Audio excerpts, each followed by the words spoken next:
The Lord said to Moses and Aaron, "Speak to the Israelites and say to them, when any man has an unusual bodily discharge, such a discharge is unclean. Whether it continues flowing from his body or is blocked, it will make him unclean. This is how his discharge will bring about uncleanness. Any bed the man with a discharge lies on will be unclean, and anything he sits on will be unclean. Anyone who touches his bed must wash their clothes and bathe with water, and they will be unclean till evening. Whoever sits on anything that the man with a discharge sat on must wash their clothes and bathe with water, and they will be unclean till evening. Whoever touches the man who has a discharge must wash their clothes and bathe with water, and they will be unclean till evening. If the man with the discharge spits on anyone who is clean, they must wash their clothes and bathe with water, and they will be unclean till evening. Everything the man sits on when riding will be unclean, and whoever touches any of the things that were under him will be unclean till evening. Whoever picks up those things must wash their clothes and bathe with water, and they will be unclean till evening. Anyone the man with a discharge touches without rinsing his hands with water must wash their clothes and bathe with water, and they will be unclean till evening. A clay pot that the man touches must be broken, and any wooden article is to be rinsed with water. When a man is cleansed from his discharge, he is to count off 7 days for his ceremonial cleansing. He must wash his clothes and bathe himself with fresh water, and he will be clean. On the 8th day he must take 2 doves or 2 young pigeons and come before the Lord to the entrance to the tent of meeting and give them to the priest. The priest is to sacrifice them, the one for a sin offering and the other for a burnt offering. In this way he will make atonement before the Lord for the man because of his discharge.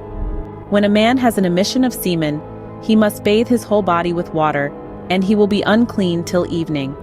Any clothing or leather that has semen on it must be washed with water, and it will be unclean till evening. When a man has sexual relations with a woman and there is an emission of semen, both of them must bathe with water, and they will be unclean till evening. When a woman has her regular flow of blood, the impurity of her monthly period will last 7 days, and anyone who touches her will be unclean till evening. Anything she lies on during her period will be unclean, and anything she sits on will be unclean. Anyone who touches her bed will be unclean. They must wash their clothes and bathe with water, and they will be unclean till evening. Anyone who touches anything she sits on will be unclean. They must wash their clothes and bathe with water, and they will be unclean till evening. Whether it is the bed or anything she was sitting on, when anyone touches it, they will be unclean till evening. If a man has sexual relations with her and her monthly flow touches him, he will be unclean for 7 days. Any bed he lies on will be unclean. When a woman has a discharge of blood for many days at a time other than her monthly period, or has a discharge that continues beyond her period, she will be unclean as long as she has the discharge, just as in the days of her period. Any bed she lies on while her discharge continues will be unclean, as is her bed during her monthly period, and anything she sits on will be unclean, as during her period. Anyone who touches them will be unclean.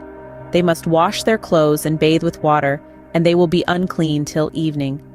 When she is cleansed from her discharge, she must count off 7 days, and after that she will be ceremonially clean. On the 8th day she must take 2 doves or 2 young pigeons and bring them to the priest at the entrance to the tent of meeting. The priest is to sacrifice one for a sin offering and the other for a burnt offering. In this way he will make atonement for her before the Lord for the uncleanness of her discharge. You must keep the Israelites separate from things that make them unclean, so they will not die in their uncleanness for defiling my dwelling place, which is among them.